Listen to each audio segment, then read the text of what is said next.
Na večerašnjoj tribini govorit će Marko Đurić, Milorad Dercun i Nebojša Stefanović. A sada će nam se obratiti gospodin Nebojša Stefanović, podpredsednik glavnog odbora i predsednik gradskog odbora Srpske napredne stranke.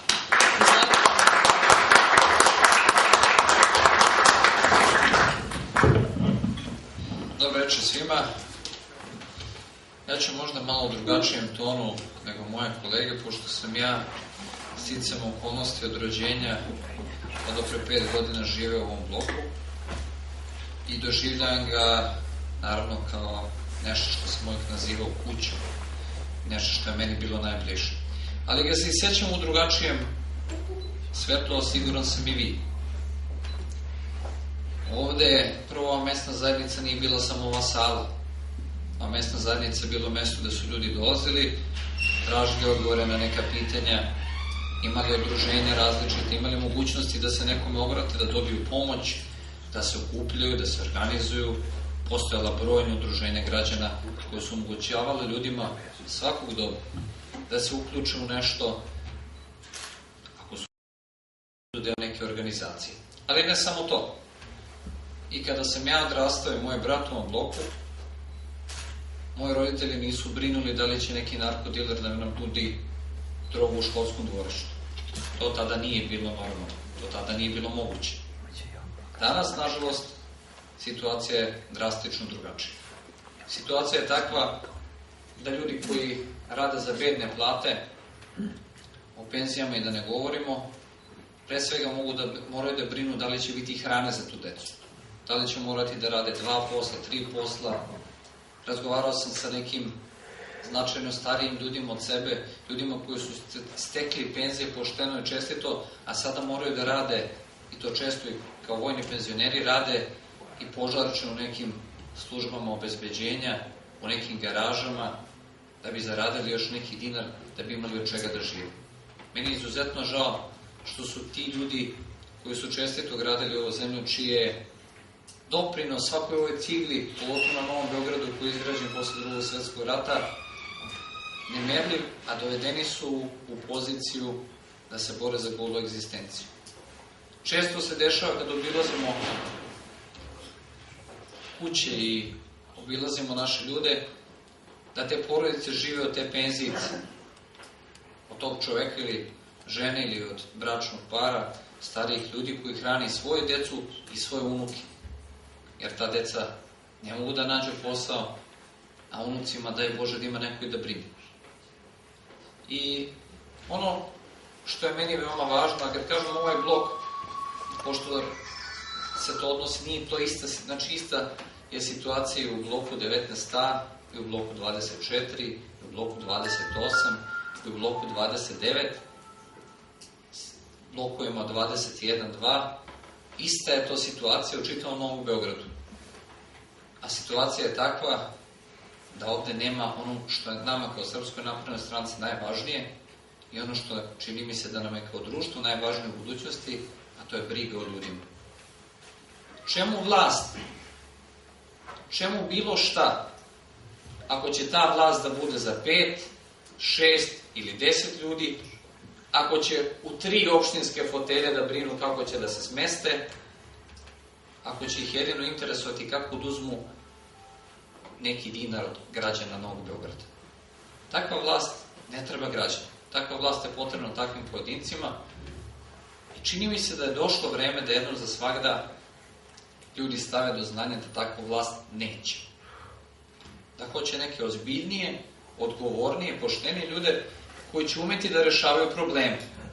Jer znate, kad prođete i ovim blokom, kada prođete i okolnim blokovima, vidite šta se dešava sa sportskim terenima, sa dečjim igralištima, ima li tamo košarkaških tabli, ima li tamo golova, koša, ima li dece koje se tu igraju.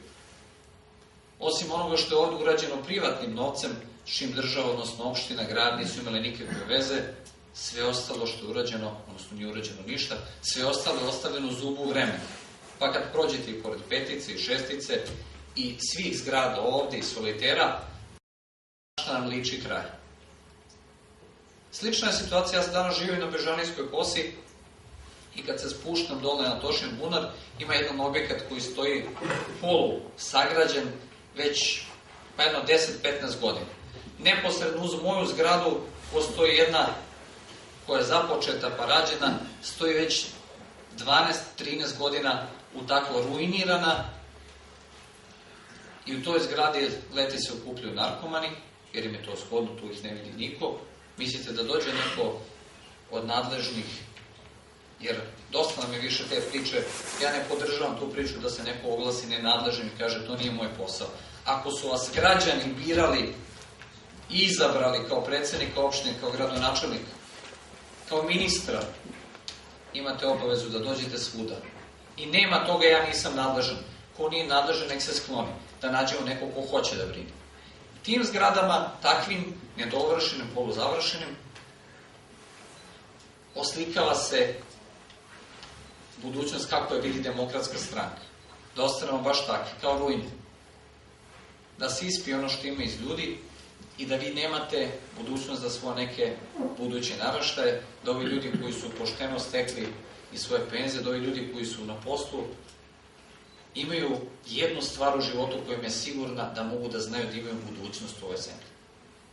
To je ono što nam je Demokratska stranka ukrala i mislim da je to nešto najgore što neko mogu da uradi jednom narodu, da mu krade budućnost.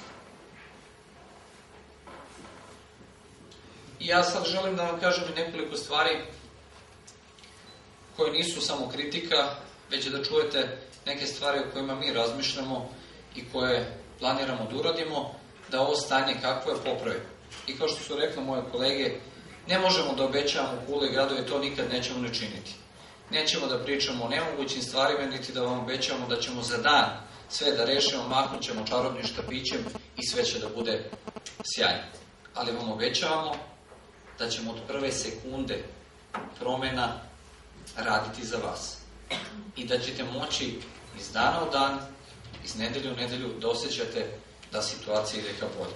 Želimo da, kada govorimo o lokalnoj samoupravi, iste te vlasti Dinkića i Đilasa 2008. godine glasali su, čini mi se i u Novom Beogradu, da je bio prvi opština Novi Beograd, gde su ukinute, 12 mesnih zajednica.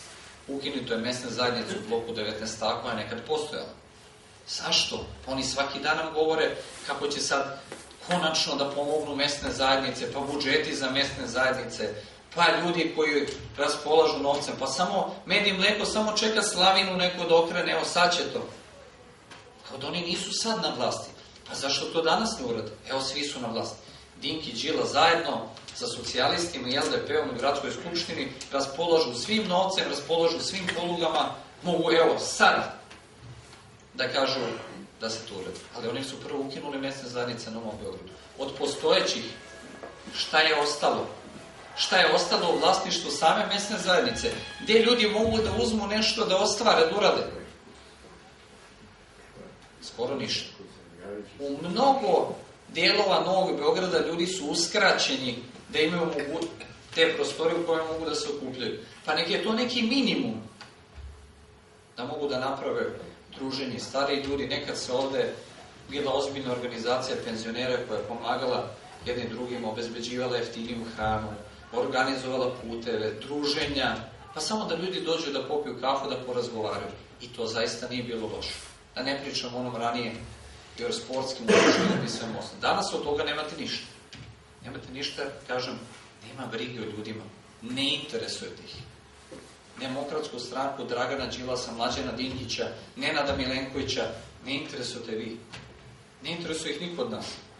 Njih interesuju samo oni. Oni lično, njihovi džepovi i to kako da naši ostanu što prazni, da bi njihovi bili što puni.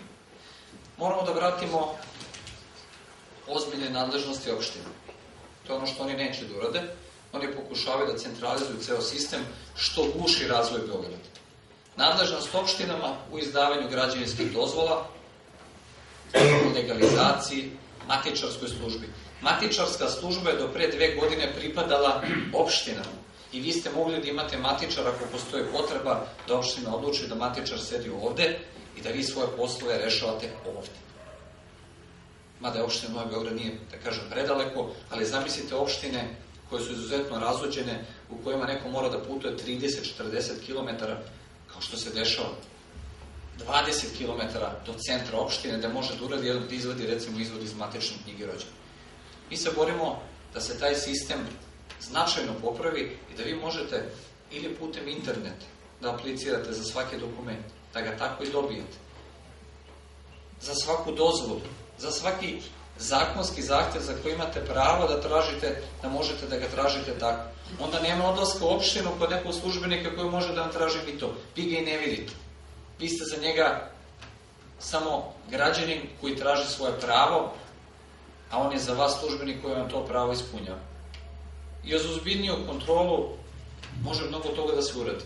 Dalje, novac koji se sada izdvaja kroz javnu nabavku je u najvećoj meri korupcionaški novac. Ja sam razotkrio aferu u Beogradskom vodovodu gde su imali 2 ponude za nabavku rezervnih delova, jednu od 3 miliona, ne govorim vam sad u tačno dinar, jednu od 9, oni su izabrali ovo 9. Ja istražim dalje, jedna jedina firma na svetu proizvodi te rezervne delove i obe ove firme nude iste te rezervne delove, samo ova jedna po 3 miliona, ova po 9. I oni uzmu ovu 9. I mi ih pitamo, a što ste uzeli ovo? Kaže, mi smo se i pitali kako su ovi bili tako jeftini. Rekao, ne treba to da se pitate, treba da se pitate zašto ste lopovi.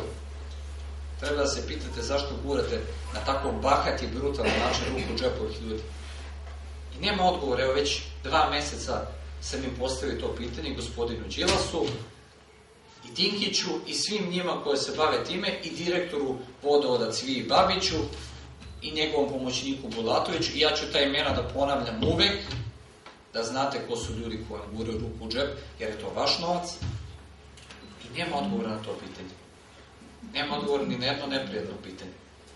Nema novca zato što su krenuli, kada su počeli da prave most preko Ade, i da ne pomislite, pošto su me to 1000 ljudi pitali, Srpska napredna stranka nema ništa protiv mostova.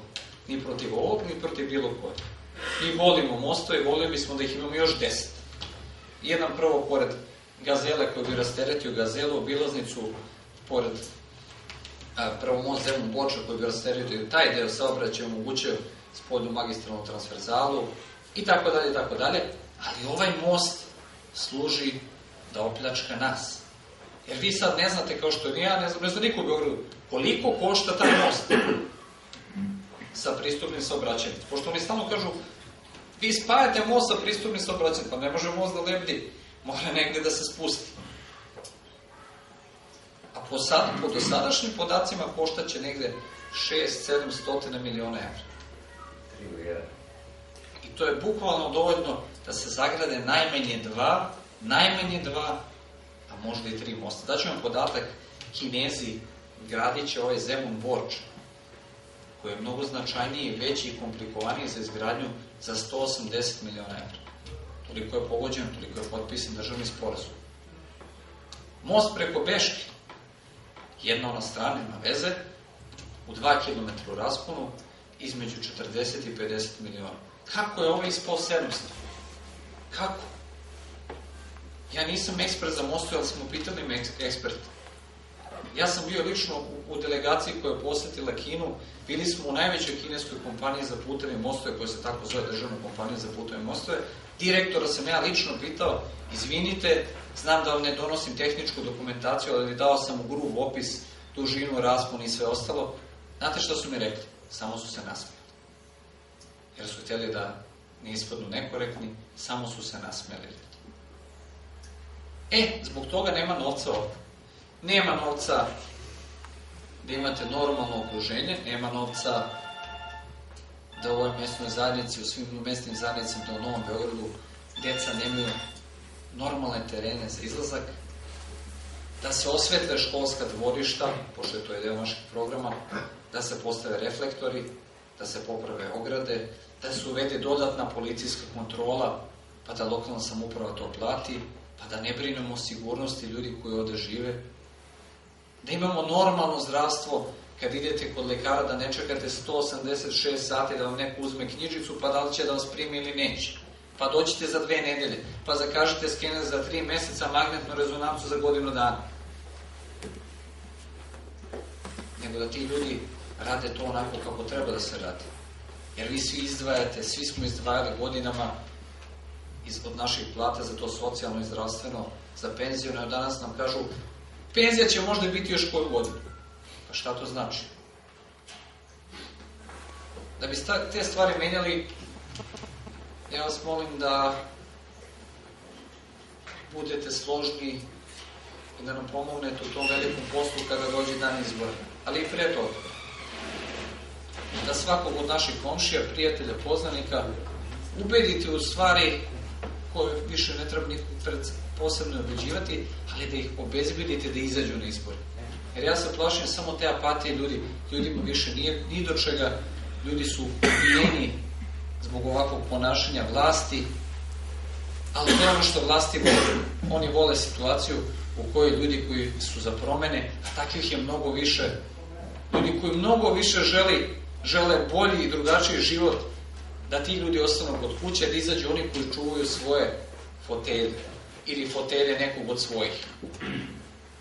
Ta situacija mora da nas podstakne da mi mobilišemo svi zajedno one koji žele promene, koji žele da ponovo imamo normalnu zemlju, jer samo normalnu zemlju tražimo, ne tražimo ništa posebno, u kojoj se normalno živi, u kojoj se ne uzima i hleb preko veze, nego u kojoj se to radi normalno, da nam niko ne kupuje deci za 1. septembar školske ranci i knjige, kupit ćemo sami.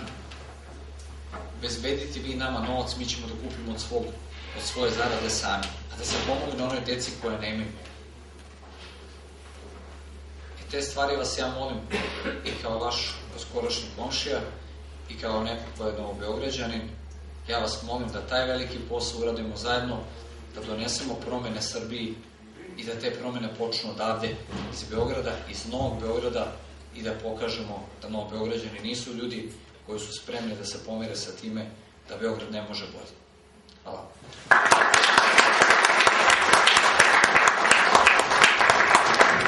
Hvala gospodine Stefanoviću. Još jednom bih se zahvalila svim večerašnjim gostima.